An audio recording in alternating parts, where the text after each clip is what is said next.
Parole des premiers. Parole des premiers. Ils ont gouverné ou occupé la première place hier. Aujourd'hui, ils regardent et commentent l'actu d'un autre œil. Si vous étiez ce jour aux affaires, que feriez-vous?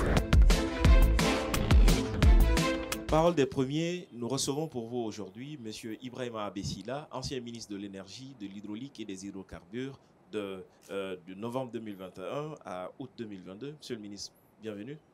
Bonsoir, soyez les bienvenus. Merci beaucoup.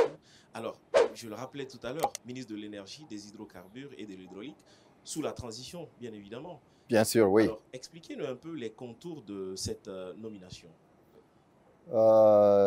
Pour commencer, j'étais candidat pour la primature.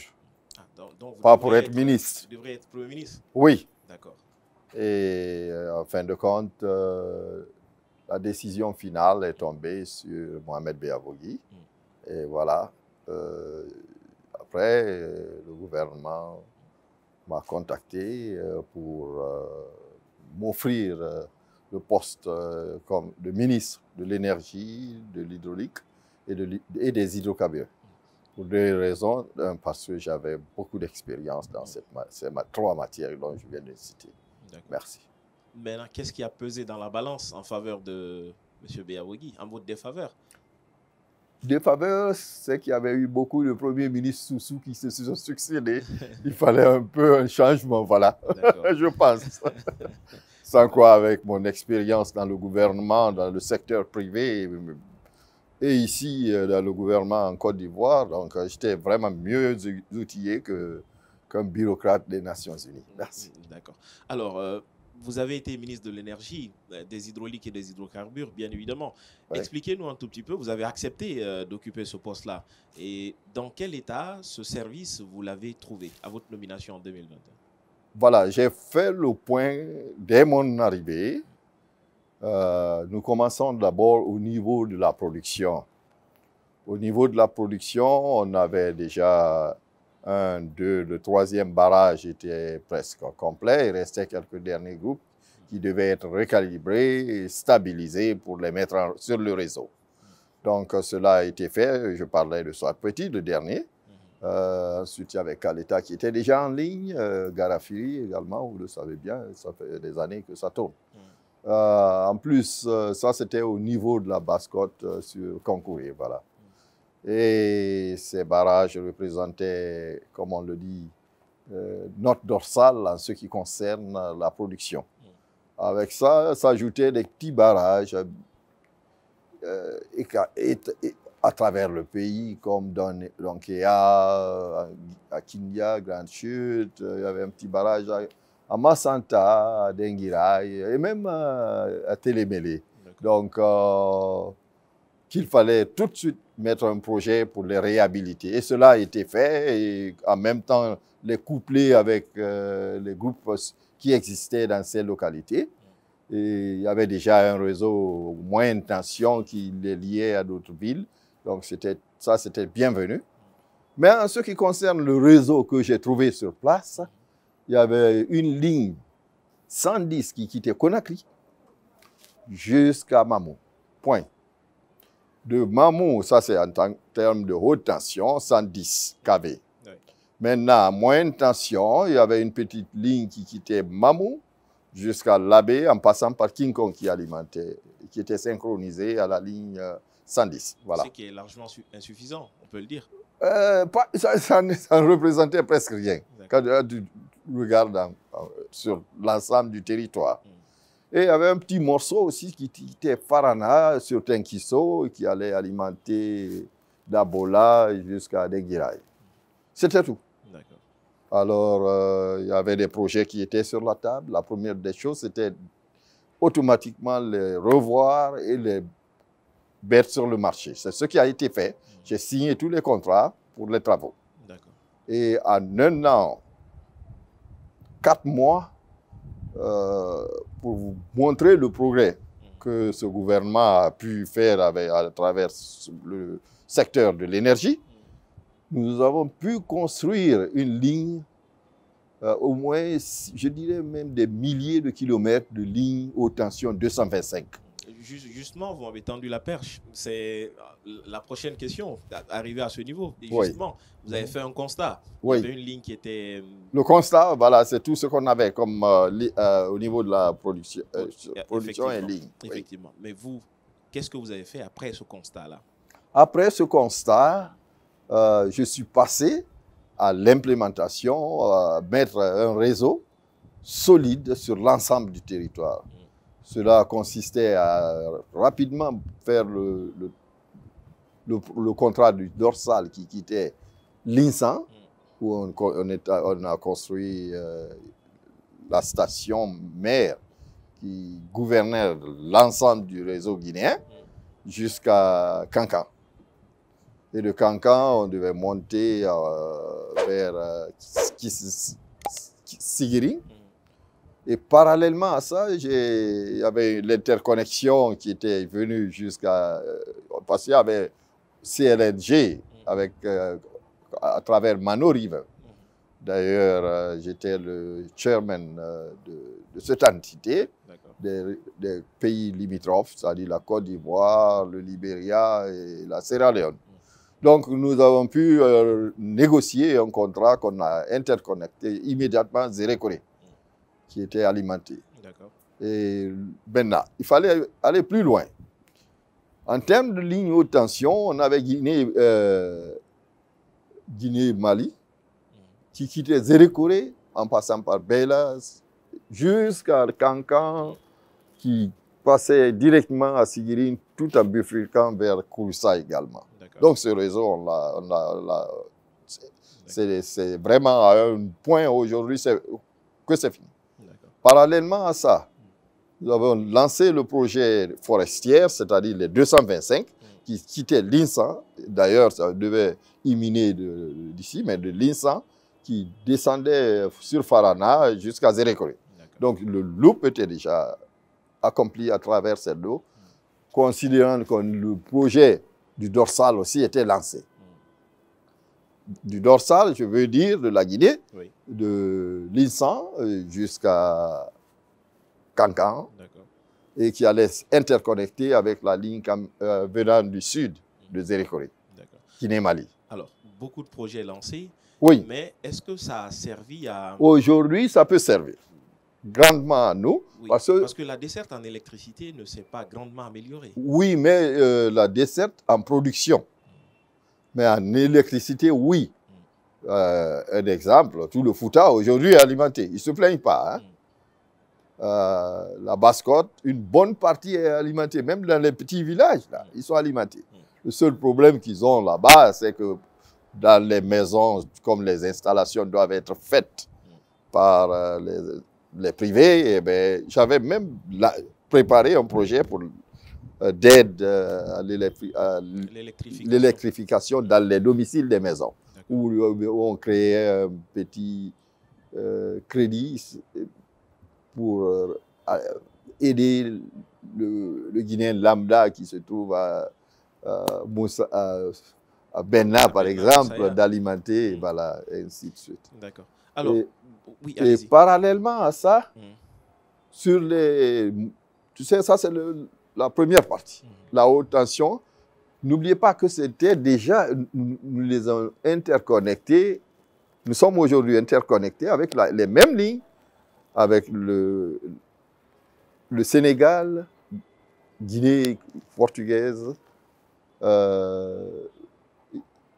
le Mali, la Côte d'Ivoire, la Sierra Leone et le Libéria. Donc, aujourd'hui, qu'est-ce qu'on devrait faire normalement pour pallier à ce problème-là? Deux choses.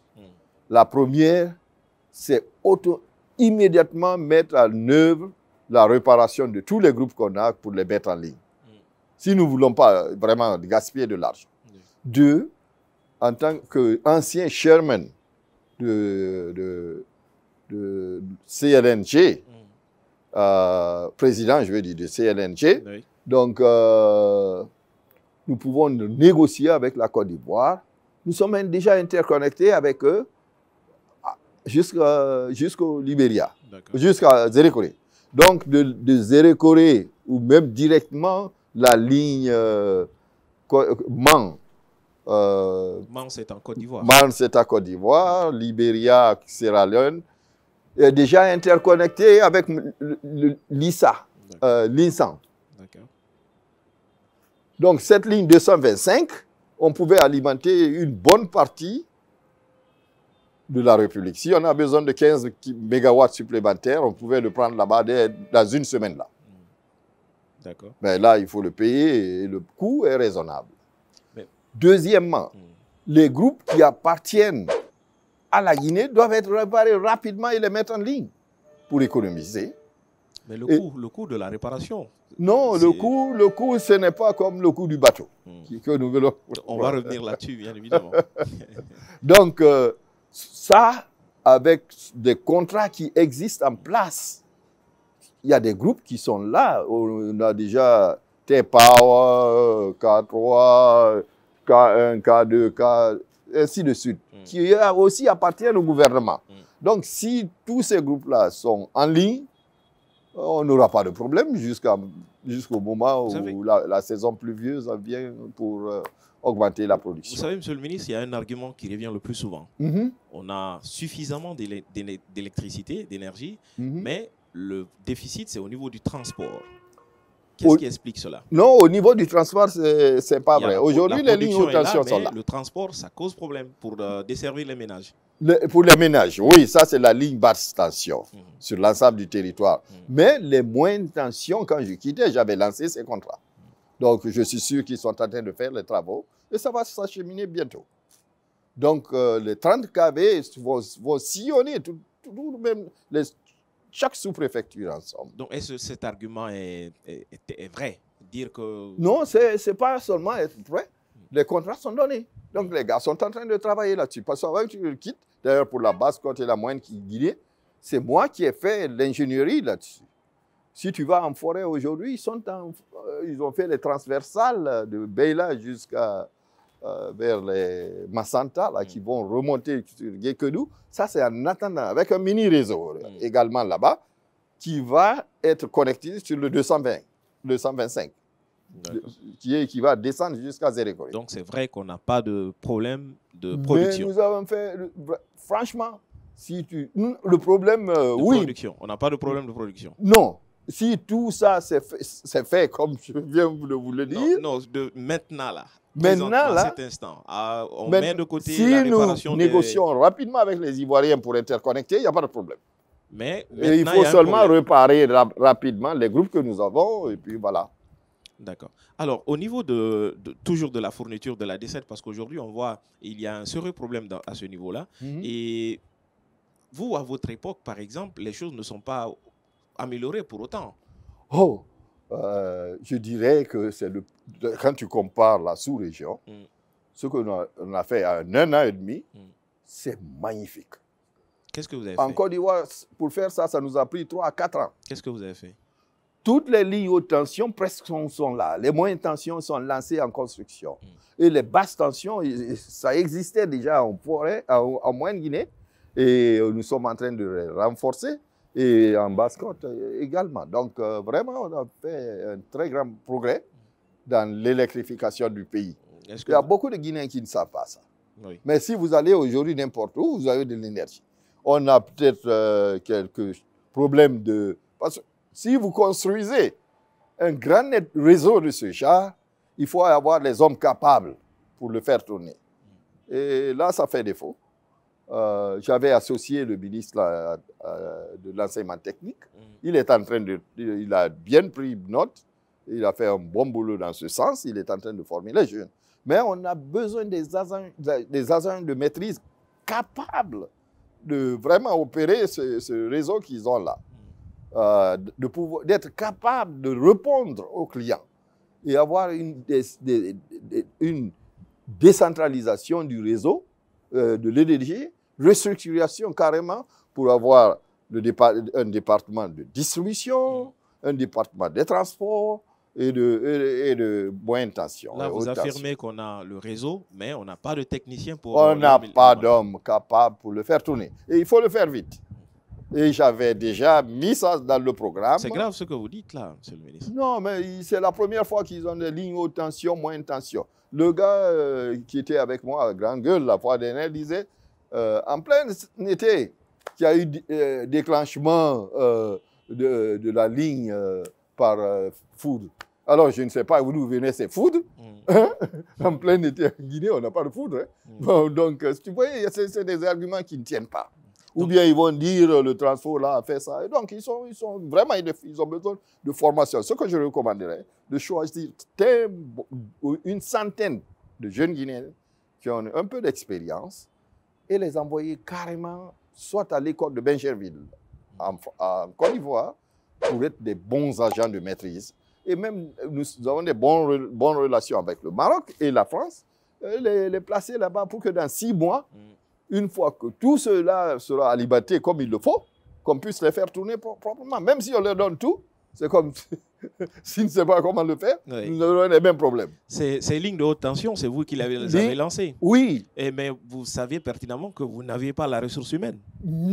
Mais ça vient là. Nous avons lancé la formation. Ça ressemble un peu à du gâchis. Non, pas du tout. Pas du tout.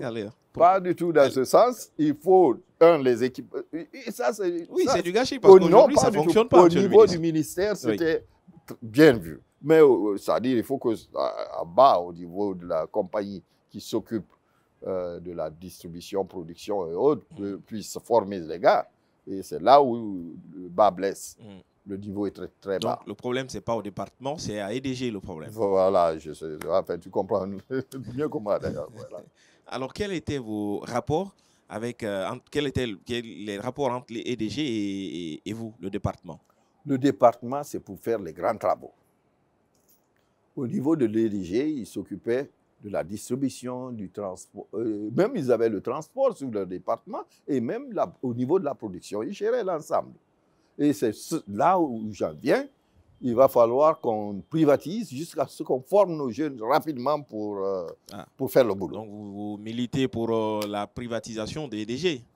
Oui, pour un début, par exemple, ce qui concerne la production, ils peuvent choisir une compagnie guinéenne pour le faire. Ou une compagnie étrangère pour le faire. Mais ça a montré ses limites dans le temps. Pardon? Ça a montré ses limites dans le temps. Oui, mais ça dépend quel groupe. C'est-à-dire, il faut quand même des hommes capables, des ingénieurs capables. Et il faut aussi des ressources. Un véhicule, par exemple, pour rouler d'un quartier à un autre, ou sur les motos, je ne sais pas qu'est-ce qu'ils vont mettre, les équipements qu'il leur faut, revoir les salaires, bien sûr, et les former surtout. Si vous avez les 3 en place, vraiment, ça va bien marcher. Vous insistez beaucoup sur la formation. Hein? Oui. Parce qu'aujourd'hui, c'est pratiquement vraiment tout. L'essentiel est là. Au niveau de la production aussi, on peut l'augmenter. J'avais signé un contrat de 250 mégas en gaz. Pourquoi je l'avais fait? Ça n'a pas été suivi. Parce qu'il fallait. Après votre départ, j'ai quitté précipitamment. Mais ça c'est quelque chose à revoir encore. Le dossier est là-bas. Je vais en discuter avec le ministre actuel pour le faire ressortir. Ça, c'est à long terme. Un 250, tout de suite, nous pouvons aller dormir en attendant. Mais tenez-vous bien. Au fur et à mesure que nous allons compléter les lignes moyenne tension, basse tension, plus la demande va s'augmenter. Et il y a des compagnies aujourd'hui qui prévoient dans les 2-3 années à alimenter tous les villages de télévision, de liens de télévision, d'Internet, tant d'autres équipements qui vont s'associer à la climatisation. Et ils vont prendre goût à ça. On aura besoin encore beaucoup plus de production. Et c'est là où il faut voir à long terme. À long terme, qu'est-ce que ce gouvernement a fait? Ils ont signé un contrat avec les miniers qui quittent Forêt-Caraya jusqu'à Beila. Formidable. Alors, avant de quitter, j'avais vu quelques gars qui étaient dans le comité. Il y a des choses qu'on fait sans faire trop de bruit. Même le président n'était pas au courant. Pour qu'ils agrandissent le lit. C'est-à-dire, si tu dois faire le chemin de fer, c'est bien. Quand c'est fait, on peut faire les lignes 750 dans l'avenir. pour les grands miniers, parce qu'ils auront besoin des hauts fourneaux. Oui. Et que ce soit dans la bauxite ou les mines, ils ont besoin de beaucoup d'énergie. Et il faut faire des autoroutes, même privées. Parce qu'il y a des compagnies qui vont grandir ici dans quelques années. Ça, c'est ma vision. C'est ce que vous avez demandé aux miniers, alors? Pardon? C'est ce que vous avez demandé aux miniers? Non, les miniers seront contents parce qu'ils seront alimentés avec multiples sources. Même maintenant, nous pouvons le faire. Déjà avec les 250, comme on pouvait être dans un coin, deux ou trois 250, ça pourra tenir. Parce que nous sommes déjà sur un réseau interconnecté. Il faut bien comprendre ça. D'accord. Maintenant, autre chose. Oui, allez-y. Autre chose. Sur ce lit, nous pourrons faire les futurs highways de ce pays, qui nous permettra, si tu as quelqu'un, pour être là-bas à une heure au lieu de perdre toute la journée. Et nous pourrons faire des transversales de là-bas à Kindia, on passe à Madinaoula, on peut passer des transversales de là-bas pour le Mamou, ainsi de suite. Donc, ça aussi, c'est à sillonner, à coordonner avec le ministère des Travaux publics. Mais le grand lit, comme je l'ai dit, j'ai demandé la fois dernière un ami, dont je ne peux pas dévoiler le nom, il m'a dit, ah ben on a réussi à agrandir. Vous pouvez le confier quand même. Non, pardon? Vous pouvez le confier quand même. Hein, cet ami-là, c'est qui? Il est des grands travaux. Enfin, je ne peux pas dire trop de noms. D'accord. Bon, bref, oui. c'est en voie et c'est là où cette future Guinée peut vraiment compter. Mais il y a de l'avenir hein, pour le prochain président qui va venir pour une continuation. D'accord. Voilà. Alors, Monsieur le ministre, vous parlez en tant que technicien, c'est bien. Là, on y voit clair. Oui. En tant que ministre, qu'est-ce que vous avez réussi dans ce sens-là? Parce qu'on parle beaucoup de certains projets que vous avez trouvés en place, tels que Caleta et Soapiti. Et beaucoup de choses se disent autour de ces contrats, notamment avec les Chinois. C'est quoi la réalité? La réalité est la suivante. Ces contrats ont été ficelés avant moi. L'historique de ça, quand nous avons pu mettre en place en Guinée, en 2010, une transition civile, suivant les règles démocratiques, on a eu un président. La chance qu'il a eue, je ne sais pas comment il s'est arrangé, il a trouvé 750 millions avec, je ne sais pas comment il s'est arrangé, avec les gars de l'Afrique du Sud. Vous vous souvenez des fameux 750 millions de dollars. Et il a bien placé les 250 millions dans l'électricité, parce qu'il n'y avait pas d'électricité, en construisant d'abord Caleta. Donc Caleta était pour la Guinée à 100%. On ne payait que les dettes. Mais un politicien, quand tu combines ça avec un peu de programme de développement, quand tu es dans la politique, tu as tendance à précipiter les choses. Oui, donc, vous voyez un tout petit peu. Là, précipitamment, il a attaqué Soapiti. Donc Caleta n'était pas fini. Donc Caleta était en ligne à peine. Il a attaqué Soapiti. Et on lui a demandé de faire un déposit, comme il avait fait pour Caleta. Il avait, écoute, les 500 autres millions, il ne voulait pas lâcher ça, qui restait. Donc, parce qu'il y a d'autres problèmes sociaux qu'il faut résoudre. C'était pour la première fois qu'on avait la démocratie ici. Il fallait résoudre les problèmes sociaux dans le domaine de l'éducation, santé, tout le reste, fonctionnement du gouvernement. Bref, il a pris Caleta qu'il a mis en gage pour la construction de Soapiti. Donc, de facto, nous avons perdu les deux.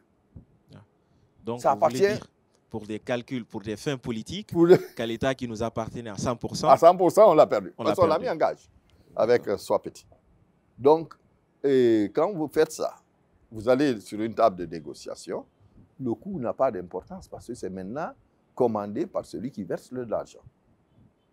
Vous comprenez? Oui. Ils peuvent le barrage devait coûter peut-être 1 milliard. Ça a coûté combien au final? 1,7 milliard. Donc on avait 700 millions de dollars de plus. Et comme on n'avait pas payé notre 20%, vous voyez ce que ça faisait. Oui. Donc ils ont gonflé ça de 700 millions de dollars de plus. Quand j'ai découvert ça, j'ai appelé l'ambassadeur de Chine. Je lui ai dit, écoutez, il faut qu'on renégocie ce contrat-là. Moi, je veux les 700 millions de dollars supplémentaires qu'ils ont pris avec Exim Bank, payer Exim Bank de la Chine, pour que la Guinée puisse récupérer Caleta et être majoritaire en soi petit. Et là, on renégocie ça pour que, au lieu que ce soit un contrat de 40 ou 40 et quelques années, pour que quand même, dans les 20 ans à venir, que Caleta et soit petit aussi nous reviennent. Oui. Donc, c'est le saga qu'on a dans ce domaine. Oui. Et là aussi, j'ai découvert pas mal de choses que je ne veux pas trop rentrer en détail. Le montage, comme... Allez-y, c'est pour l'histoire. Hein? C'est pour l'histoire, hein, effectivement. C'est pour l'histoire. Le peuple a besoin de savoir, effectivement. Oui. Parce qu'avec avec toute la communication qu'il y a eu autour, et qu'on voit le résultat, on est amené à se poser les questions. Oui, effectivement. Donc, quand tu regardes très bien, cela nous a ramené à avoir ces 700 millions de dettes. Donc, l'idée chez moi, c'était de prendre ça à une banque et on a un grand pourcentage, que ce soit petit à 100%, et un grand pourcentage, même être majoritaire qu'à l'État 100% et être majoritaire à soit petit. D'accord. Et cela nous permettrait de payer, même avec les banques locales, on peut s'arranger, ou bien à l'extérieur. Ou bien on peut trouver un financier qui veut s'associer pour 5 ans, au lieu de 20 ans ou 100 ans, ou 10 ans, ainsi de suite. Ces négociations avec la Chine ont ça a avancé, mais malheureusement, j'ai quitté un peu plus tôt. Il y a eu beaucoup de dérapages. Je me condamne un tout petit peu de quitter plus tôt que de parler. Vous reprochez de quoi? Peut-être vous abandonner plus tôt. Je pensais que ça allait être suivi, quoi. Oui. Bon, bref, c'est ça. D'accord. Maintenant, allez-y. En ce qui concerne les lignes haute tension et médium tension, nous avons pu mettre du fibre optique sur l'ensemble du territoire. Ça veut dire aujourd'hui, la Guinée, sous peu de temps, pour avoir des fibres optiques partout. Et j'avais le même programme, je l'ai inclus au niveau de la moyenne et basse tension, pour qu'on puisse avoir le fibre optique, même dans les villages. Parce que partout où tu as l'électricité, le câble d'électrique qui rentre, tu peux tirer. Et puis ça, c'était des terabytes, hein, ce n'était pas un petit jouet, on allait connecter avec les autres pays. Donc ça allait être très résilient. S'il y a un pays qui lâche, l'autre peut prendre le réseau. Donc ça, c'était bien. Aussi, l'impact de ça sur l'éducation, la santé, la sécurité, tout le reste, et même les communications, c'était énorme. Pourquoi ça n'a pas marché? Mais ça, non, c'est là-dessus. C'est là, ok, d'accord. J'ai demandé au gouvernement de créer l'agence d'énergie renouvelable et de la nouvelle technologie. Ça allait rapporter des milliards. Parce qu'aujourd'hui, tout le monde paye des minutes. Absolument. Et si tu les donnes ça à la moitié du prix, imaginez-vous. Oui. L'État va avoir suffisamment de revenus. Et c'était le redécollage économique direct. D'accord. Et au niveau des moyennes tensions et basses tensions qu'on allait mettre, nous pourrons irriguer nos plaines, parce qu'ici, il pleut beaucoup. Notre aquifère, c'est-à-dire la nappe phréatique, ça monte, ça va jusqu'à 10 mètres. Parce qu'il pleut, ça descend sous le sol, et c'est là-bas, c'est en réserve, et il pleut encore, chaque année. D'accord. Et il y a des zones où ça va directement dans la mer, mais en Guinée, la majorité est très bien irriguée. Donc, il fallait fabriquer des équipements d'irrigation, par exemple. Ce n'était pas... Parce que le ministère de l'Énergie, il faut bien le comprendre. Oui. Même que ce soit le Torah, Bible ou le Coran, si tu vois Genesis, Dieu, pour créer la terre, qu'est-ce qu'il a fait d'abord? C'était l'énergie, non? La lumière. Oui. Et l'eau. Donc, c'est les deux secteurs que moi, je détirais. D'accord. Et également, dans le domaine de l'eau, parce que vous demandez ce que j'ai pu faire. J'avais mis sur la table, avant de quitter, un projet qui alimentait toute la Basse-Côte et un deuxième projet qui devait faire toutes les grandes villes de la République. D'accord. Et là, je ne connais pas l'outcome. Parce que le premier, c'était déjà financé quand je l'avais déposé et le président l'a signé. Mais qu'est-ce que c'est devenu? Regardez, commente l'actu d'un autre œil. Si vous étiez ce jour aux affaires, que feriez-vous?